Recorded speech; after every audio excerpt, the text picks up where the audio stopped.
Assalamu alaikum students. This is your instructor Muhammad Umar Khattak for the subject Organizational Theory and Behavior. This is our 22nd lecture and chapter number 7. And today the topic of our discussion is the contemporary theories of motivation.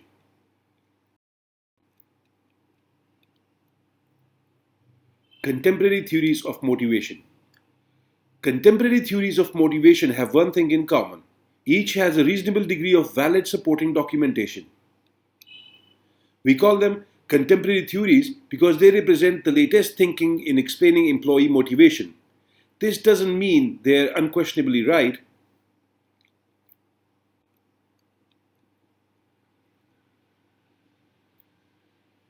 It's strange, said Marcia.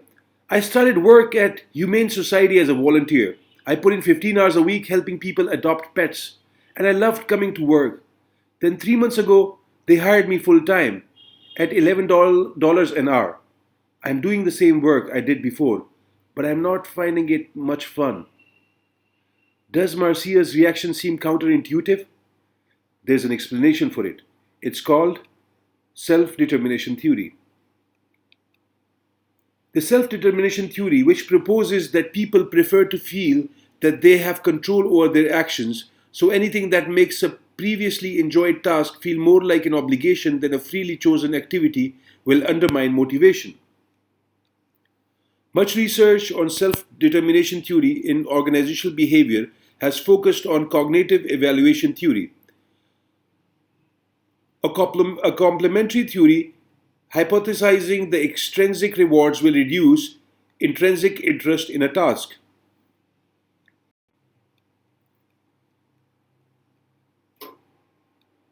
When people are paid for work, it feels less like something they want to do and more like something they have to do. Self determination theory proposes that in addition to being driven by a need for autonomy, people seek ways to achieve competence and make positive connections with others. Its major implications relate to work rewards.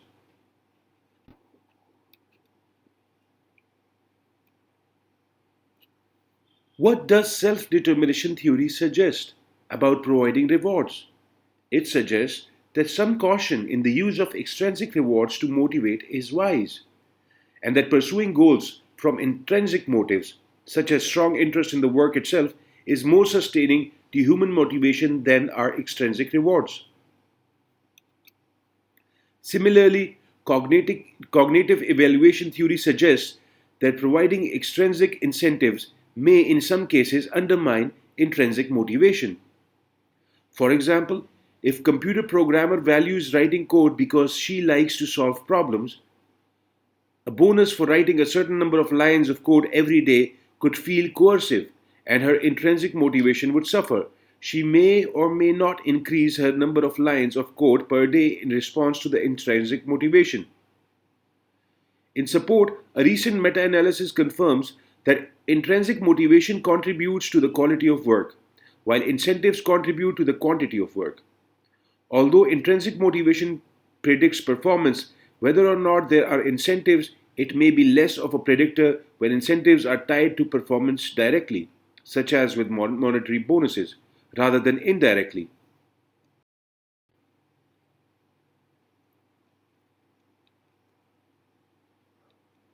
A more recent outgrowth of self determination theory is self concordance, which considers how strongly people reason for pursuing goals are consistent with their interests and core values. OB research suggests that people who pursue work for goals for intrinsic reasons are more satisfied with their jobs, feel they fit into organizations better, and may perform better. Across cultures, if individuals pursue goals because of intrinsic interest, they are more likely to attain goals, are happier when they do, and are happy even if they do not. Why?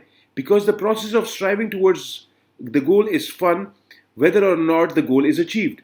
Recent research reveals that when people do not enjoy their work for intrinsic reasons, those who work because they feel obliged or obligated to do so can still perform acceptably, though they experience higher levels of strain as a result.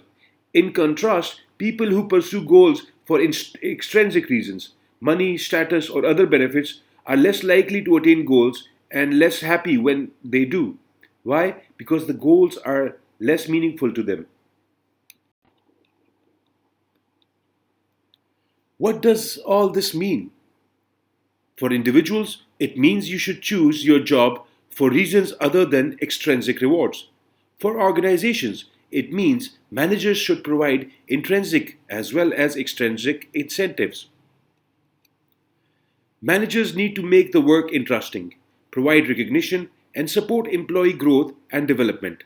Employees who feel that what they do is within their control and a result of free choice are likely to be more motivated to their work and committed to their employers.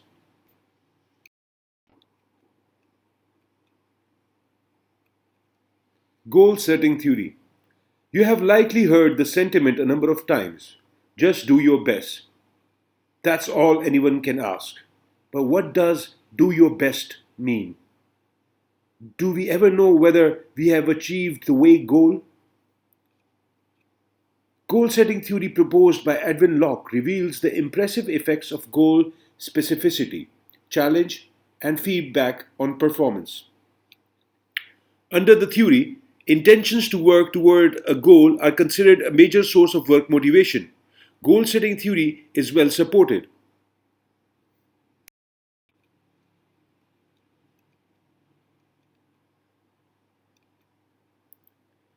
Evidence strongly suggests that specific goals increase performance, that difficult goals, when accepted, result in higher performance than do easy goals, and that feedback leads to higher performance than does non feedback.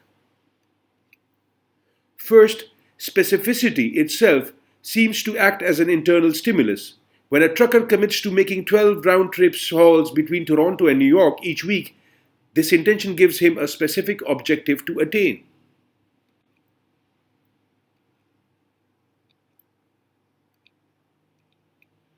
All things being equal, he will outperform a counterpart with no goals or the generalized goal, do your best.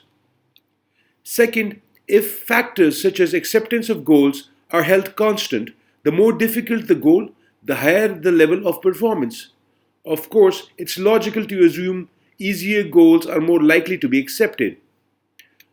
But once a hard task has been accepted, we can expect the employee to exert a high level of effort to try to achieve it.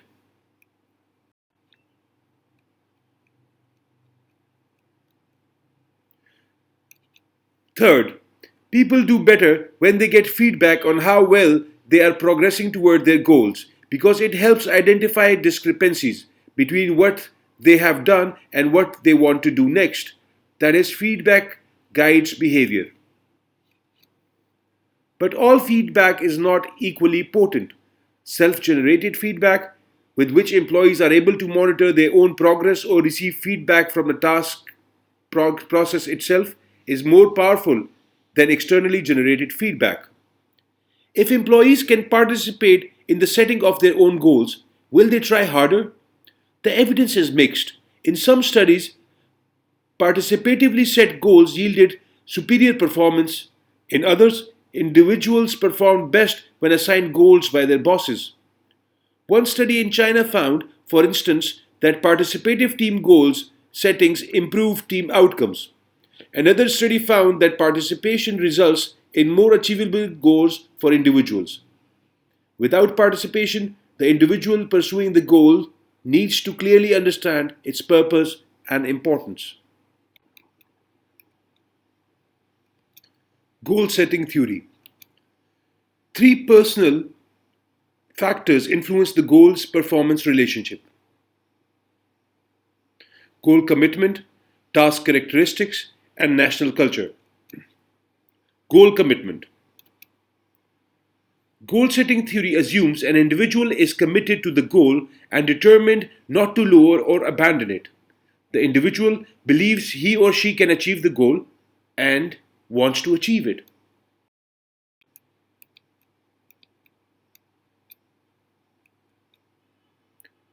Goal commitment. Goal commitment is most likely to occur when goals are made public, when the individual has an internal locus of control, when the goals are self set rather than assigned, and when they are based at least partially on the individual's ability.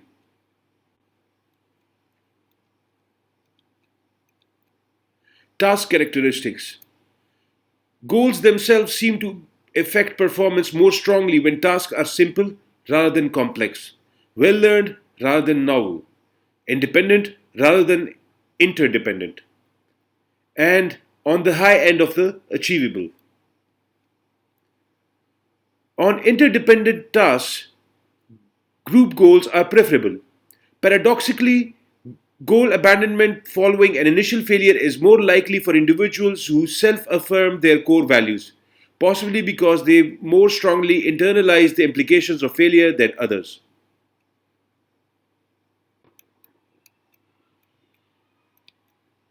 National culture. Setting specific, difficult, individual goals may have different effects in different cultures. In collectivist and high power distance cultures, achievable, moderate goals can be more motivating than the difficult ones. Finally, assigned goals appear to generate greater goal commitment in high than in low power distance culture.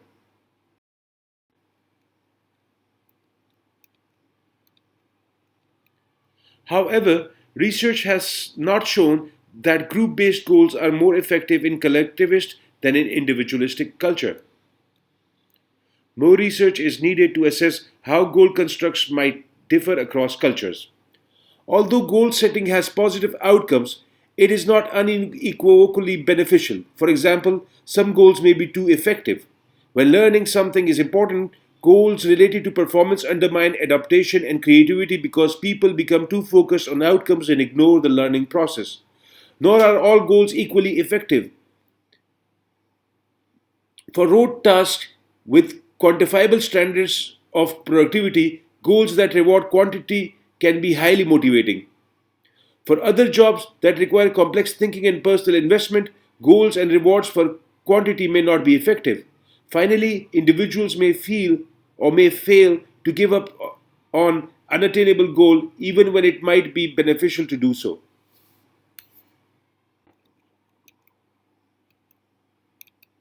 Research has found that people differ in the way they regulate their thoughts and behavior during goal pursuit. Generally, people fall into one of the two categories, though they could be belong to both. Those with a promotion focus strive for advancement and accomplishment and approach conditions that move them closer towards desired goals. Those with a prevention focus strive to fulfill duties and obligations and avoid conditions that pull them away from desired goals. Although you would be right in noting that both strategies are in service of goal accomplishment, the manner in which they get there is quite different. As an example, consider studying for an exam. You could engage in promotion focused activities such as reading class materials, or you could engage in prevention focused activities such as refraining from doing things that would get in the way of studying, such as playing video games. You may ask which is the better strategy. Well, the answer depends on the outcome you are striving for. While a promotion but not a prevention focus is related to higher levels of task performance, citizenship behavior, and innovation. A prevention, but not a promotion, focus is related to safety performance. Ideally, it's important best to be both promotion and prevention oriented. Keep in mind a person's job satisfaction will be more heavily impacted by low success when the person has an avoidance prevention outlook. So set achievable goals, remove distractions, and provide structure for these individuals.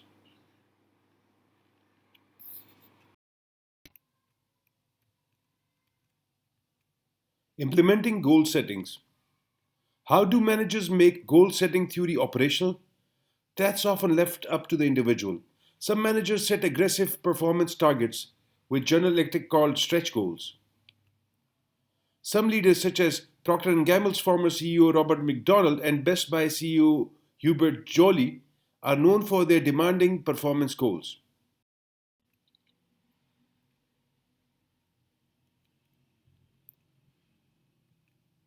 But many managers don't set goals. When asked whether their jobs had clearly defined goals, a minority of respondents said yes. A more systematic way to utilize goal setting is with the management by objective (MBO), an initiative most popular in the 1970s but still used today.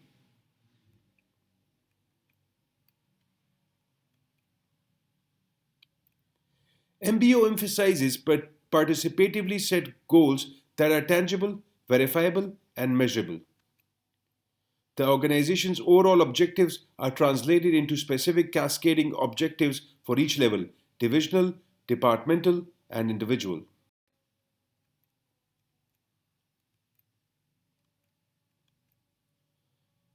But because lower unit managers jointly participate in setting their own goals, MBO works from bottom up as well as from top down. The result is a hierarchy that links objectives at one level to those at the next. For the individual employee, MBO provides specific personal performance objectives. Four ingredients are common to MBO program: goal specificity, participation in decision making, an explicit time period, and performance feedback. Many elements in MBO programs match the propositions of goal setting theory. You will find MBO program in many businesses, healthcare, educational, government, and non-profit organizations.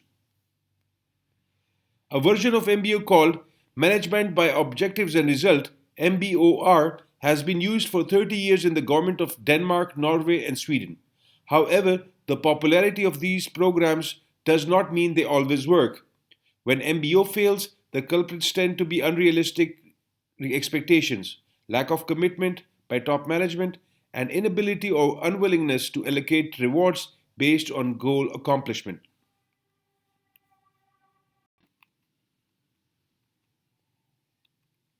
Goal setting and ethics. The relationship between goal setting and ethics is quite complex. If we emphasize the attainment of goals, what is the cost? The answer is probably found in the standards we set for goal achievement.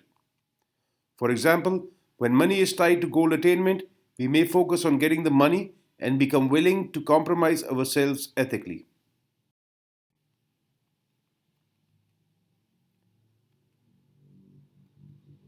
If we are instead primed with thoughts about how we are spending our time when we are pursuing the goal, we are more likely to act ethically. However, this result is limited to thoughts about how we are spending our time. If we are put under time pressure and worry about that, thoughts about time run against us. Time pressures often increases as we are nearing a goal, which can tempt us to act unethically to achieve it. Specifically, we may forego mastering tasks and adopt avoidance techniques so we don't look bad, both of which can incline us towards unethical choices.